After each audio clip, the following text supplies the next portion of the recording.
So I will take a seat. Like Gary says, when I first came to the church, I was a non-believer. Well, a lot of people know me as the guy that sits down at the back, quiet, reserved. And then there's other times where I'm running about like a madman, as hyper as anything. That's down to the fact that I suffer from a thing called borderline personality disorder, which I ended up developing after 6 years of abuse from the age of 10 to 16. Now, we're not going to go into the whole things that happened to me and stuff because, well, it's not a nice church conversation, but if you can picture the worst things that any human being can do to another person, that's what my father did to me for those 6 years. And it started with me because my mother, my biological mother, so should I say, just ran, abandoned me there, and that was that. She never sent social services, she never tried to send the police, she never tried to get me to anybody else, she just ran and left. And he was doing the same to her, so it was obvious what was going to happen, but nevertheless, she ran. And that was the point, I would say, where I lost all faith in people, in the world, in God, the whole heap. How could God love somebody that his own mother abandoned to be tortured? The only real poignant point that I want to bring up from those years was 90% of my time outside of school, if I wasn't being beaten, was locked in a cupboard under the stairs for days on end, sometimes even as long as I can remember, at least a week. So I'm sure you are smart enough to imagine what condition I was in whenever I was let out of there, given there was no food or bathroom breaks.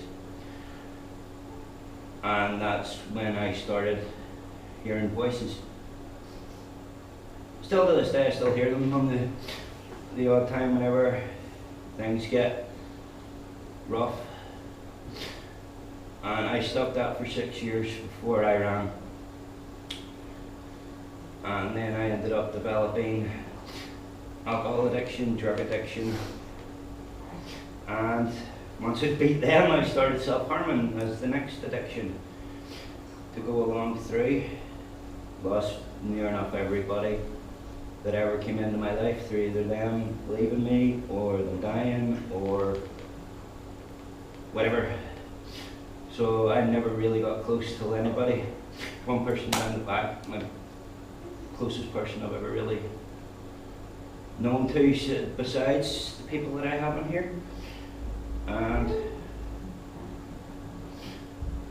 well, a lot of people don't sort of realise whenever things like that occur, you don't feel worthy. You actually end up feeling like you were never meant to be part of the world, so the self-harm ended up progressing on to Sweet Blue Windows.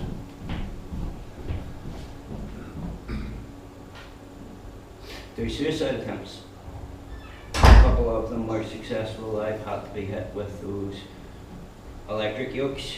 A couple of times I'd actually bled out that badly into a plastic bag that they didn't need to draw blood from me. They were too scared to. They just were putting the vials into the bag to go off and get my blood tested in casualty. I had lost that much blood. They were shocked that I was even still alive. So that's the first time that God saved my life and kept me around for a reason that I didn't know at that point. And then we fast forward to a couple of years ago when I first came to Victory. Like Gary said, I came as a non-believer and never had any harm against anybody who had their faith. They had their faith. That was you guys had whatever good experiences with God as my head had wrongly perceived it. I hadn't, so I had no faith. How could God have let such things happen to a 10-year-old? That's what big in-depth conversation that Gary was talking about. That's what the main topic of it was that. I mean, Gary had one seed, just one seed in my head at that point, and it was that God has no control over the will of man. And that was it. That was like Gary goes on about when he's up giving services and stuff about planting seeds in people. That was the first. That was what Gary did for me that day whenever we were having that conversation. And things started to progress better for me then. I was starting to think, okay, well maybe I could go on, maybe I could be a part of something. And it wasn't until I came here that I actually started to have a bit of faith in people again, in myself, that I actually could be a decent person, that I could be something.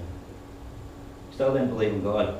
Still didn't. Was on CIT, working away with these people, everything, no problem. Just Gary and Kelly preaching over me, every chance they got, trying to drill it into me, what they seen in me. And then April 11th came last year, and everyone knows what happened then. We walking about with big body cast. What you don't know is that it was millimeters from death. I was beyond. They still to this day cannot say how I'm even walking, let alone alive. I actually brought Max there into my last hospital appointment, just so she would see for the fact that every time I go in there, they bring in student doctors to see the medical miracle. It's literally that thing to it. My spinal cord got tore. My neck was misaligned to the point where the fronts collapsed. So anytime I was bending my head like that, my spinal cord was exposed. And even a slight click against the back of my head would have killed me. But yet I was still on those mats and doing all the stuff that Gary still to this day has great nerve attacks every time he sees me do a front kick or something like that. But in that, the thing of it was when I was brought out of here, I was brought to the Ulster to begin with, and Kelly after they closed the dojo, all the classes were done. Kelly got Brandon and Alyssa back home, and then she came and stayed with me that night, until I was transferred over to the specialists in the Royal. But the doctor in the casualty told me that my neck was broke, completely broke. Not fractured, not nothing, it was broke. So I spent that entire time sitting there, you know, you hear the adrenaline tweets of mothers lifting cars off kids and stuff and things like that. I thought that's what was going on, because, as wrong as it might sound, I still did have great fun in that class doing all them flips and doing them jumps and stuff, so the adrenaline was right and pumping. I literally fell, got up and sat myself against the wall because I thought I was giving myself a concussion, and went out to the back staff area that we have and tried to lie down and compose myself, and as soon as my head hit that ground, I just started screaming. I never felt pain like it in my life, and that's when I knew it was bad and I had to go to the hospital. I think I got told that about 11, 12 o'clock, and I wasn't transferred until 6, so I spent those 6 hours thinking that that was it, game over. Over a simple little fall and showing off. Doing the same thing as men usually do, and going F it and straight into the middle of it, and that was that. And then the next day, Gary and Brandon came out, and it wasn't until I was actually sitting talking to the two of them that I actually felt, right, I could come back from this. I could maybe one day be back on those mats. I knew I was never going to compete again in the ring. That's done. I'm medically exempt now, but Gary made to the point that there's other ways for me to compete, and that's what I'm training in at the minute and things like that. So that yes, maybe one life was over, this image that I had of my life was over, but there was an entirely new one, and I think that was the biggest thing that God did for me. He took quite possibly one of the scariest things that ever happened to me, and he's turned it into an amazing blessing. He threw Gary crying over my neck. I firmly believe that's the only reason why I'm standing here today, is because Gary cried over my neck. Firmly believe it. The doctors can't tell me why I'm standing. The doctors can't even tell me why I'm able to do anything. To them, I should be paralysed. I should be like Christopher Reeves right now, as far as they're concerned. But here I stand, as you've seen, some of the students and stuff I know are in this room. Gary, Brandon, they all know what I can do on those mats, they've seen me.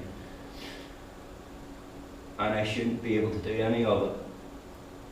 By medical science, I shouldn't be. I should be part that, whatever that is.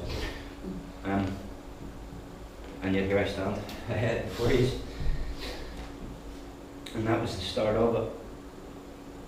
But to go back to those voices, because I was actually sitting talking to Gary whenever I was locked in the cupboard. A lot of the voices are still here, were a lot like doubt and the niggles that everybody gets, except mine were a lot more evil. Basically, my abuser came into my head and lived there. Still does at times, but lived there for a great many years. But there was always this other voice that was trying to counteract it. And like I say, it wasn't until I was talking to Gary one day at the front that it twigged to me that that was God. Trying to keep me alive even back then. Once the neck accident had happened, and I was still coming to terms with it, that this could have been, that could have been it. I went to a very dark place and attempted suicide a couple of times. I live in a 10-story flat, so it's really easy to do. All I've got to do is just climb out onto the window ledge. Down I go. Both times I tried, my hands froze. They locked solid. I was trying my best to make them open, but they just wouldn't.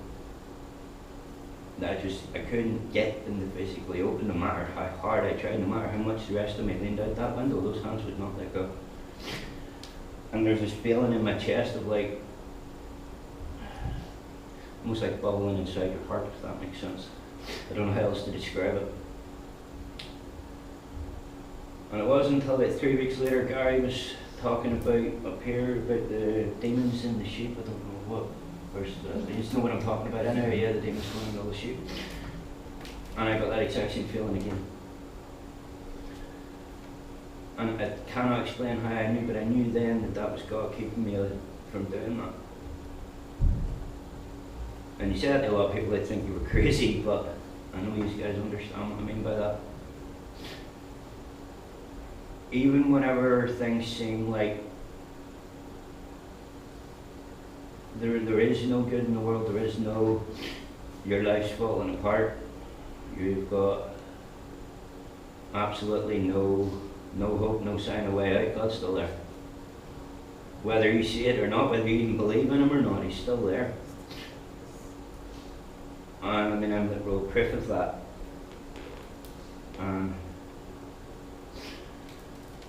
Since asking God into my heart and being saved, everything has just went from step to step, pillar to pillar to pillar to pillar, better to better to better.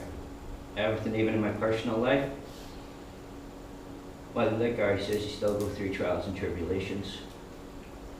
You're still there, and He's still helping, He's still making my life amazing. Like, I mean, I know Brandon, he can sort of say, whenever I first came back after the accident, I was full of fear.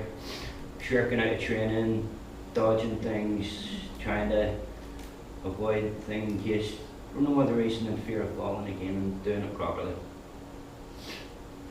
Once I just went, do you know what it is? God's got it. Every time the fear comes in, I'm a new creation, fearfully and wonderfully made. And just step to step, pillar to pillar. I don't really know what else to sort of say into the fact of it, other than even when things seem bad, seem like there is no hope, there always is, and God's always there. So don't make the mistakes I did, and keep your faith, I suppose. Amen.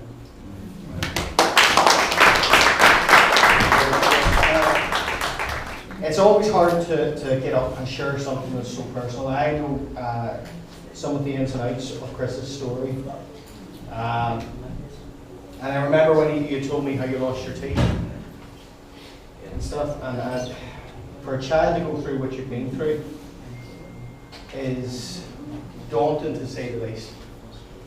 And it's hard for anybody to experience, but for a child and to not understand why someone's doing what they're doing to you. But now you know that God was with you the whole time. I think it's just amazing that God doesn't leave us nor forsake us. And that's the beauty and the mercy of an all-loving, all-knowing God. It's better than any person, any dad, any individual on this earth. His love knows no bounds. Guys, let's pray. Father God, I just thank you for the testimony given. I thank you for the impact that we'll have. I thank you that for the work that you're doing in Chris's life, for everything that you're bringing him to and you're bringing him from, that you're taking him into the promised land. And I say the same over each and every one of us. Lord, that we may know your promises so intimately this year, that we taste and see that you are good. It's not just looking at other people's blessings, we're going to experience it ourselves. Father, bless your word. And Father, I speak against any distraction to your word today, and I ask, Lord, that you impart knowledge and wisdom to each and everybody. In Jesus' name, amen. So we are going to look, we're still on the shadows and types, and I am sorry to anybody who's in Bible study. I'm going to repeat myself a bit today, so I hope you don't mind, because I'm going to repeat a little bit of Bible study. We're going to start by looking at Matthew 12, 44 to 45. I named today, as for me and my house. And I think it's important, as for me and my house, as Joshua says, we serve the Lord. And that's one of the things that I want to get through to each and every one of us, that this whole church needs to be filled up with the presence of God to take away anything that may try and influx or bring themselves in where they're not wanted. And Matthew 12, I'm going to read it, 44 to 45, says, when an unclean spirit goes out of a man, He goes through dry places, seeking rest, and finds none. Then he says, I will return to my house from which I came. And when he comes, he finds it empty and swept and put in order. Then he goes and takes with him 7 other spirits more wicked than himself, and they enter and dwell there. And the last state of the man is worse than the first. So shall it be in this wicked generation. Now, I need you to know, and you would have, if you know the ins and outs of Chris's testimony, you would have get a real sense of it, that there is the demonic. The demonic exists. Spirits that are sent out. You know that the devil is not omnipresent. He can't appear everywhere at the same time. But he does have, according to the Bible, at least a third of the heavenly host who have fallen, and we know that they are the demonic. They will go out as evil spirits, seeking to take place away from you. So to enter into your house, to enter into your head, to enter into your thought life, to enter into your circumstance, to try and get as much room as possible. If you in Mark 1:23, Jesus went into the synagogue, and when he went into the synagogue, it says, now there was a man in the synagogue with an unclean spirit, and he cried out, saying, let us alone. What have we to do with you, Jesus of Nazareth? Now, bear in mind, this is God going into the house of God. But in the house of God, the demonic is sitting there. I prayed this week, and God spoke to me, that the reformation that I have been prophesying about, the big change that's coming in the church, is because church, He is bringing His presence back to His house. And whenever Jesus walked near or by a demon-possessed person, the demon always cried out, leave us alone, leave us alone. And that is why you will see an initial drop-off in churches that have the presence of God in them. Because you will see people who will either be convicted or compelled by the Spirit of God.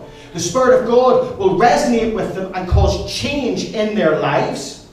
Or the Spirit of God will cause the demon to get prickly inside them, that they get up and they go. This is happening. And this is what the demonic is about, because the demonic wants a place, and honestly, the demonic is sitting in every church, wants a place in which it can sit, it can rest, and is not being challenged by the presence of Jesus.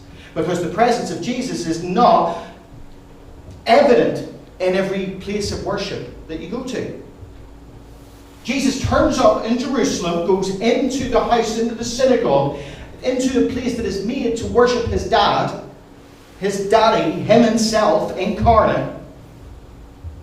And the demons are sitting there. Even when you look at the woman with the issue of blood, she had suffered with that issue of blood, which we know when we read it in depth in the Hebrew and the Greek, that an issue of blood was caused by a demonic spirit. And she had suffered with that for 12 years. But it says in the 12 years she had presented herself before a physician, before a Pharisee, before any synagogue leader. She had went and presented herself in those 12 years to try and see if that condition could be taken away. And unfortunately, without the presence of Jesus, without the presence of God right there in the fore, demons get comfortable. The amount of people I know who come to church and what they want to hear is something that makes them feel good for the time or the hour that they're there, but they want to leave with the same demonic oppression, demonic things that they've been holding on to all of their life. So they want to leave with the same addiction to pornography, addiction to drink, addiction to drugs. They want to leave with the same bitterness and hateful spirit that they come in with. But the presence of Jesus changes people. And if you're not getting changed, it is because you're getting up and you're going, and you're saying, I can't sit under that. Or you're in a place that doesn't have the presence of God in it. Or that, you can have great facilities, but if you don't have the presence of God, it's not a church. If God isn't in the center of things, it ain't a church. Now, we've been looking at the book of Job, and I've got all these plasters on my hand because I am very clumsy.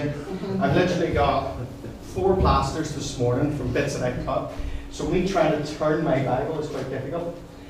Job chapter 1. And I've said that Job chapter 1 shows you an outline, a shadow of what is to come. But the main shadow that I want you to get from it is the strategy of the enemy. In Job chapter 1, it starts with an attack by the Sabians. A certain people who I have said were known in Joel 3:8 as slavers. In fact, the word Sabian means captivity. Right? Sabian means captivity. And the idea is they go in and they take hold of people, they take people in the physical, but we're talking about a spiritual thing. So when we look at the spiritual, we see that they took the oxen and the donkey. The oxen represents, anybody? The preacher. And the donkey represents the authority of the Word of God. So what these people want to do is they want to take away the Word of God. They want to take away truth. And honestly, you're seeing it in churches, where churches become life coaching seminars. Where people would rather talk about what happened at the weekend than actually know what can change their life to the core. And this is where, listen, I honestly believe the prophecy that was given that we're raising up generals. But that's because the generals will sit in the presence of God and be changed by the presence of God. And when you're ready to be changed and when you're submitted to the point of change, God will do an amazing work on you. That was Evan Roberts in 1904. That was his prayer. Lord, bend me, bend me, bend me. And God used him to bring the most amazing revival we've seen to date. And let me just assure you, the revival to come that is here is much bigger. But the Sabians, when we look at Job, they take away the word. They take away the preachers. They take away people. Why? Because they make the preachers themselves captive to the audience. I want to tell you something that's going to make you happy. I want to tell you something that's going to make you laugh. I want to tell you something that's going to make you think, oh, wasn't that funny today? And then they take away the word. But what happens is because the preacher realizes that the word is the presence of Jesus, because Jesus is the word in John 1, they take away the word because the word convicts or compels.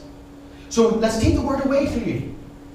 In fact, let's change it. Let's bastardize it to the point that it is no longer recognized where it comes from.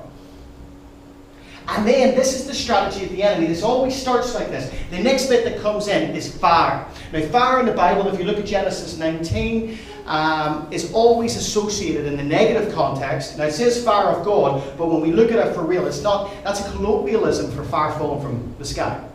But when we talk about fire of God, it isn't actually from God, because if you read Job 1 in its full context, you know that it's the devil bringing all of these things, these 4 attacks against Job. And when we see fire, fire represents torment. And this is the thing that I want to say to you. As soon as you take that word out of your life, you've lost hope. And as soon as you've lost hope, all you're left with is your own thinking. Which I don't know, listen, I wouldn't want to spend a day in any of your minds. I'm pretty sure I need counselling after it. But you torment yourself. Something happens and you just stick on it. Do you know, and I'm guilty of it too. Like some of the people who are around here know that I had an issue with people attached to this property. And I stuck on it, and I was going over it and over it and over it and over it in the mind. That's torment. That's torment. We are supposed to hold true to the promises of God, but you take the promises and the truth of God away, you're left with torment. Anybody had a time of tormented mind? Where you've just, you can't sleep at night because you're still arguing with someone, even though they're not in the room. Right? Anybody had the thing of you've had a really bad argument and for some reason you're shadowboxing as you're walking? That's torment. But then following torment, then this is the case of this house in Matthew 12. The Spirit leaves. You sweep it clean, you say, I feel good, I feel good, I feel good. But it's not filled with the Word of God. And it's not got truth. And it's not got the presence of Jesus in your house. And because you don't have the presence of Jesus in your house, I'm talking about yourself. And I'm talking about your physical house. I'm talking about the church. Because you don't have the presence of Jesus, you're left with the torment. And because you're left with the torment, it is like an open door to the next attack. And the next attack comes in the book of Job by a group called the Chaldeans. And it's by no mistake that when Abraham met God, God said, Abraham was living in the place called the Ur of Chaldean. And Abraham was told by God, get out of there. Go and live in the desert. Now the Ur of Chaldeans was a sophisticated place. Had a lot of trade, had a lot of money. And he was told, get up and go and live in the desert. And he'd be thinking, what? It's because of what you're surrounded with. Chaldean, if you translate it, literally means ghost or demon. Ghost or demon. Now I'm telling you that this is a shadow. There's a physical attack happening upon Job, but it's a shadow of the strategy of the enemy and everything that he does. And the enemy is not an innovator, he's an imitator. He does the same thing each time. You will notice it. You stop listening, you stop praying, you stop reading. Then you find that your head's going a bit mental. You're taking offense at things that you don't need to take offense at. And then the next thing, you just find oppression in your life. Because the torment becomes an open door for the demonic to come in. And the demonic will come in. Let me look at this. Habakkuk. Have I given you this? 1:6, yeah. For indeed I am raising up the Chaldeans, a bitter and hasty nation, which marches through the breadth of the earth to possess dwelling places that are not theirs. So what? Anybody who's watched the preaching will know no difference. The purpose of a demon is to possess a land, possess a place that is not theirs. So you're born again. Hands up if you're born again. And if you're born again today, your spirit is sealed. It is perfected. It is stamped, ready to go to heaven. But your soul, your mind, your will, and your emotion, it needs renewed. You're constantly told, look at Romans 12, you're constantly told, renew your mind. Romans 4, renew the spirit of your mind. Renew your mind. Why? Because if you don't, you're going to be open to attack. And these Chaldeans are wanting to boot the door open and come in and take possession of your house, of your mind, of your situation, of your circumstances. And trust me, the demonic is real. And what I found interesting is that in the book of Job, the Chaldeans, it says, and there's nothing in the Bible by accident, everything there is for our reproof and for our instruction and for the deeper relationship with Christ. It says that the Sabians attack. Then the fire of God happens. Then the Chaldeans, it says, they split into three. And as they split into three, they attack.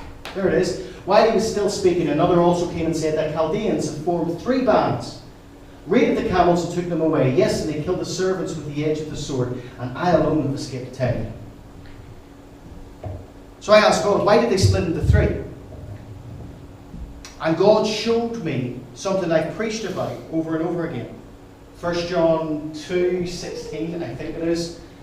It is how the enemy attacks us. He attacks us to try and get us distracted through the lust of the eyes, or the lust of the flesh, the lust of the eyes, and the pride of life. The Chaldeans, the demonic, it is giving you the instruction in the book, split into three, because there are three ways and three strategies the enemy uses against your life. He uses the lust of the flesh. Ah, sure, it feels good. Do it anyway. Even when, like, honestly, there's times that I still get into arguments. Believe it or not.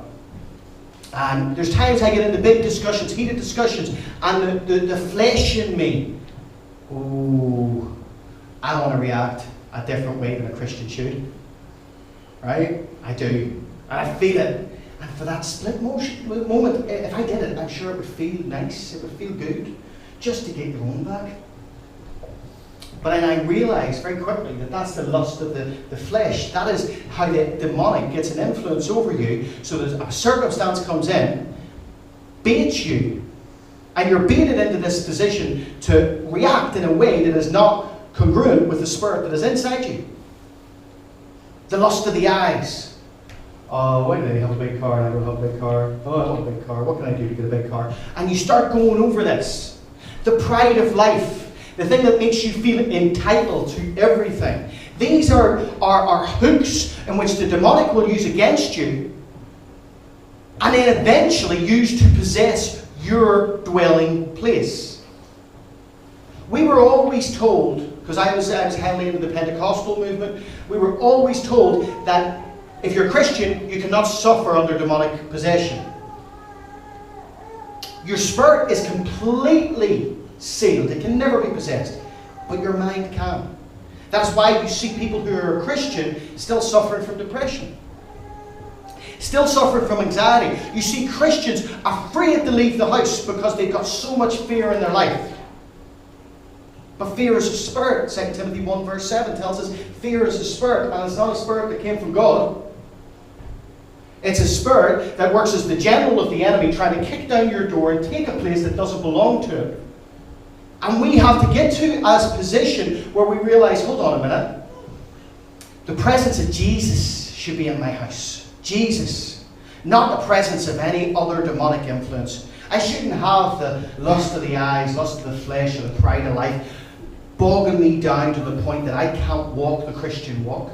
I can't walk the walk in which He has set before me. Because this is the thing, like you imagine, the Israelites walked 40 years in a circle. And I have the worst sense of direction ever. I have got lost in car parks. I have more than one, which is really bad. I got lost on a straight road. Right? I have a really bad sense of direction. But 40 years? 40 years? And the reason they couldn't find their direction is because they weren't submitted to the point that they realized, okay, there's the promised land. That's where we've got to go. I'm just going to follow God. The problem was, they come up to the promised land. Oh, look at the size of those big boys a long way. And they go back this way. They come up to the promised land. They go, oh, they're giants. And look where we grasshoppers. And they go back this way. And they start to fear what they see. Instead of going, here, I'm going to taste and see that the Lord is good. I'm going to go to where God has called me, step where He's told me to step out where fear may present itself. I'm just going to walk the walk anyway. I'm going to do what He has told me, regardless of any presentation of any demonic force trying to hold me back. Because fear, being the general of the enemy, tries to debilitate our walk. It is an immobilizing thing. It is a spirit that presents itself that whenever you feel fear, you freeze. Like, I know I'm talking to people who jump out of planes and stuff and all that business, but have you ever done the treetop course in the jungle? So down, where is it again? Mackerfeld, and there's the jungle treetop course. And I've done it a couple of times, and I've done it with Brandon. I thought, stay easy, I can do this. I remember having no fear. And I don't know if I was like that at the time. That's what I remembered afterwards. And then Alyssa's birthday the other time says, can we do the jungle treetop course? So you're like 70 feet up, walking on ropes. And I said, yeah, no problem. And then as we're halfway through it, the guy goes, do you want to do the hard bit? And I went, I've never done that bit before. And I went, I think we're stuck for time. Alyssa goes, yes. In which case, I was guilted into it because I was petrified. And I remember doing the treetop course, and she's laughing, and she's going through the hard elements, and isn't this great? And I go, please God, please God, please God, please God, please God, don't let me down, don't let me down, don't let me down. You know, if she hits the ground, that's all right, she's young, she might be okay, but don't let me down, don't let me down.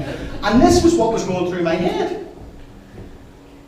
Fear presents itself in. And the absence of fear is the presence of love, because perfect love casts out all fear. So if this is our house here, if this is the church in that synagogue where the demon was sitting, was happy to sit there because there was no presence of God, because it could operate in fear, anxiety, worry, stress, all the demonic forces of the day. But as soon as Jesus comes in, you're compelled. You cannot feel that in the presence of God.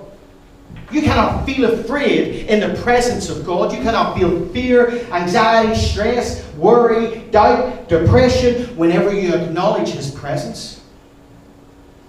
To me, I think that's amazing. And it's always sort of a go-to with me. Because if I start acknowledging His presence, I start to realize, hold on a minute, I don't walk under the affliction of the enemy and under the strategies of the demonic. Instead, I walk tall because I'm of God. Yeah, I'm taking another couple of minutes. To give you a background, the Chaldeans and the Sabians, they both have a connection. Okay? History lesson, ready? The Sabians come from the lineage of Cush, who was the grandson of Noah, and Cush has Nimrod.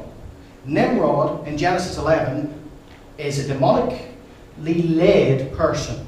He's known as the mighty hunter. He is a man and all of flesh, but he is demon-possessed to the fore. He is full of demons.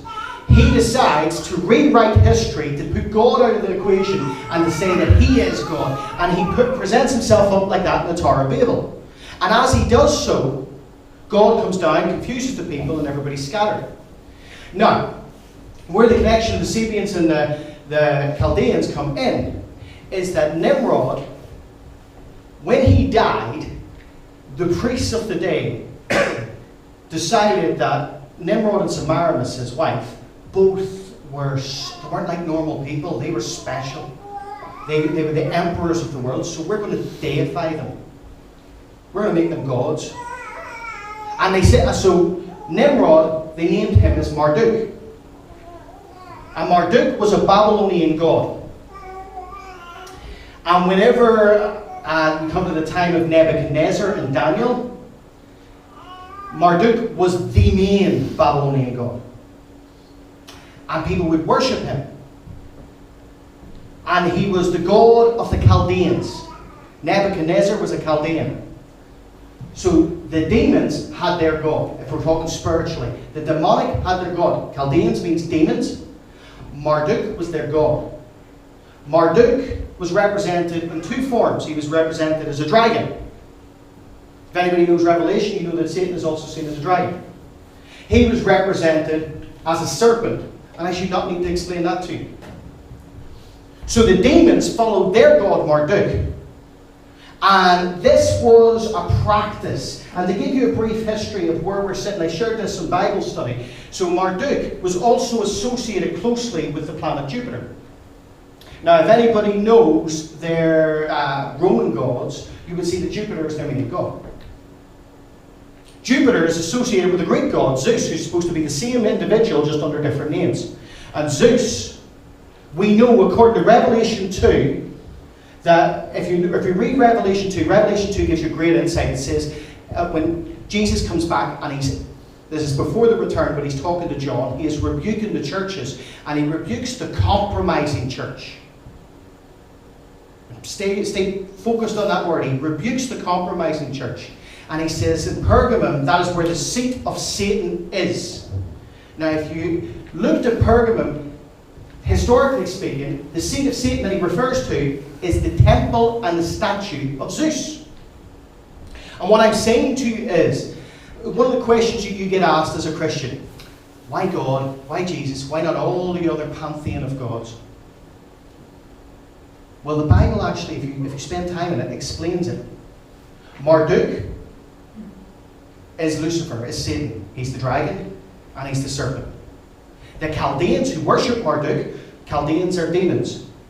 Now, Paul knew this, and Paul warned us not to fall to the same attack as the Chaldeans, despite the fact that Paul was writing at a time in which the Chaldeans physically didn't exist. The Chaldeans died out in like 539 BC, and they weren't on the earth anymore, but he was referring to a spiritual attack, a spiritual warfare, a demonic warfare, and the Chaldeans followed Marduk. Marduk is also represented in the Roman lineage as Jupiter, and in the Greek lineage as Zeus. And Zeus, we know, John is told by Jesus, the statue of Zeus is the seat of Satan, the throne of Satan. In fact, I shared this. You know the story of crossing over the Chaldeans, when Jesus crossed over the Gardanes. He crosses over the Sea of Galilee to the Gardanes to see the demon-possessed man. The man possessed with a load of demons, legion of demons. Which, you know, if you look at a Roman legion, it's like 6,000 of them. Okay, and he was going through it. And this guy was in a place that whenever Jesus came across and he cast the demons out, the demons went into a herd of swine, a herd of pigs. Yes? We know this? Yeah. So the herd of pigs, you know automatically if there's a herd of pigs there, you're no longer in Jewish territory. You know that? It's not Jewish territory if there's a herd of pigs, because pigs were not seen as clean animals. They wouldn't have been herding them, they certainly would have been raising them. You're in a Gentile area. And if you look back at history, let me explain this. Pigs were the sacrifice of choice to Zeus. So whenever in 168, And I know I'm throwing a lot of stuff at you, but I want to give you a background. 168 BC, there was a guy called Antioch Epiphanes. And he is a foreshadow of a guy we read off in Revelation 6. He's a foreshadow of an Antichrist. And in Daniel, it tells us that the Antichrist goes into the Holy of Holies, the temple of God, and he creates an abomination of desolation. Anybody heard that term? If you've been in church, you've heard abomination of desolation. Well, Antioch Epiphanes done it in 168 BC. He went into the Holy of Holies. He was trying to take over everywhere, trying to wipe out and become the next world leader after Alexander the Great. And he went in and he presented himself as God in the Holy of Holies, and then he got a pig. And he sacrificed the pig to Zeus. Why? Because in the ancient world, there's a revelation of who Zeus is. In biblical terms, in Christianity, we just go, oh, well, you know, he's just somebody of history, he's just somebody that guys worship. No, this is evil trying to present itself under different faces. Under Marduk, under Jupiter, under Zeus. Present itself under different faces to find a way in and to take a place that doesn't belong to him, because the whole purpose of a demon, according to Habakkuk 1:6, is to take ground that doesn't belong to them, to possess land that doesn't belong to them. And this is how he does it. This is highly good. Habakkuk 1 verse 15. Have we got that for me? They take up all of them with a hook. They catch them in their net and gather them in their dragnet. Therefore they rejoice and are glad. How did the Chaldeans attack you? They beat you. That's it. They beat you. Look at the attack. Look at the temptation of Christ, or the testing of Christ. Does it with bread. If you're really the Son of God, turn that stone into bread. And here's the kicker. Jesus, in all of his heavenly wisdom, in all of his divinity, and still enshrined within a human body and still fully man, was able to turn around and say that man shall not live by bread alone, but by every word that protrudes from the mouth of God. Why? Because this is a fight for space. It's a fight for land. Circumstances come against you. The demonic is wanting a way in. To oppress, to restrict your mind, to cause you not to walk for God. But in that, you should be inviting Christ in. Inviting the Holy Spirit. Every time you suffer, count it for joy. Every time you go through affliction, praise Him. Every time you're brought to your knees by the circumstances and the affliction of the enemy, you need to go, well, I'm on my knees anyway, so I'm going to pray. Honestly, you're seeing this so much that do you remember the first time, you shared this on Wednesday, the first time we went out with the homeless, and I was praying over Curtis, and Curtis was getting saved, and for some reason I had said about demons and the demonic and getting out and all that, and the guy who was, I didn't see this, but you guys saw it, was standing behind me and was comatose the whole time, just bolted upright, and went out of there. Because the presence of Christ convicts anything that doesn't belong to the Holy Spirit and isn't of God to get out. This is a fight for room. So you need to open yourself up and go, God, I'm giving you all the space of the day. I don't want to have depression in my life. I just want to have joy. I don't want to suffer under affliction or addiction. I just want to be addicted to you.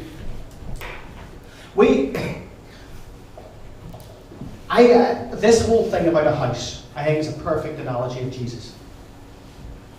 But you have to remember that as soon as you kick a demon out, he's going to be back knocking at the door. He's going to be back banging. And I got shouted through to this morning because I was singing. I hear you knocking. Who sang that? Anybody? That's it, but you can't come in. That's not me. Right? So, make myself seem old. But I hear you knocking, but you can't come in. Fear, boom, tries to kick the door open. I hear you, do one.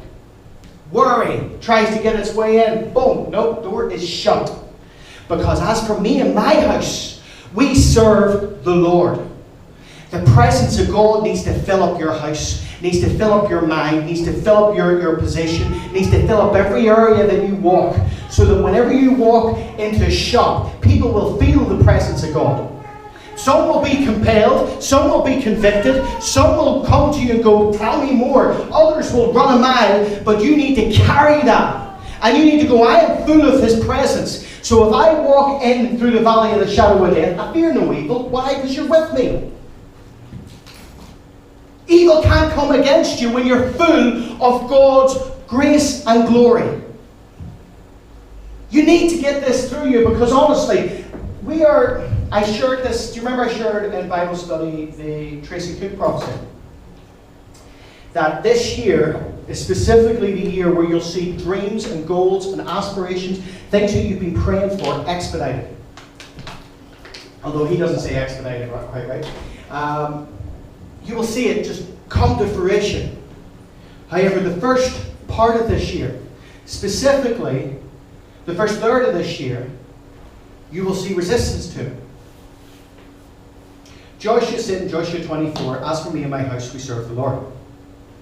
Joshua 1:8 says that God speaks to Joshua and says, meditate on my word day and night, and in all you do, you will prosper. But what was the first experience Joshua had when trying to come into the promises of God? He was met by a wall. He was met by something that seemed insurmountable, something that seemed to restrict him from the promises of God. This is where we are at. This is where some of you may be at personally. Some of you may be at in your spiritual life. Some of you may be living this and just feel like I'm kicking, I'm trying to get into the promises of God, I'm trying to experience all His goodness, but I just can't seem to get past this wall. It's only a season. I love how verse 13 of Job 1 starts. It says that, and there was a day. Because the devil only ever works and has a season to attack you. He only has a season. Now there was a day when his sons and daughters were eating. There's a day, there's a season, there's a time, it's restricted. Your job is to be like the faithful church. I'm way over time, but stuff it, because I don't care anymore. You just need to get what I'm saying. Your job is to be like the faithful church. The faithful church in Revelation 3 is told that they have the keys of David that can open a door that no one can shut. That can shut a door that no one can open. So you need to have that key and open the door to the promises of God and shut the door to any demonic doubt that might want to come in and fill your mind and fill your house and fill your family and fill your friends. You just shut that door. You honestly need, and how are we identified as the faithful church? Perseverance. You may feel like you're walking through this round the wall and not seeing a way in at any point or any opportunity to get in. There's no crevice, there's no way to get to the promises of God. But you need to just keep persevering. Just keep walking. Because His time is short. The prophet Tracy Cook prophesied that after April you will see a massive increase in the fulfillment of your prayers. Not that that's what you're looking for. What you should be looking for is enjoying His presence in the walk. Amen? Love of me, open majesty, let all the earth rejoice, all the earth rejoice.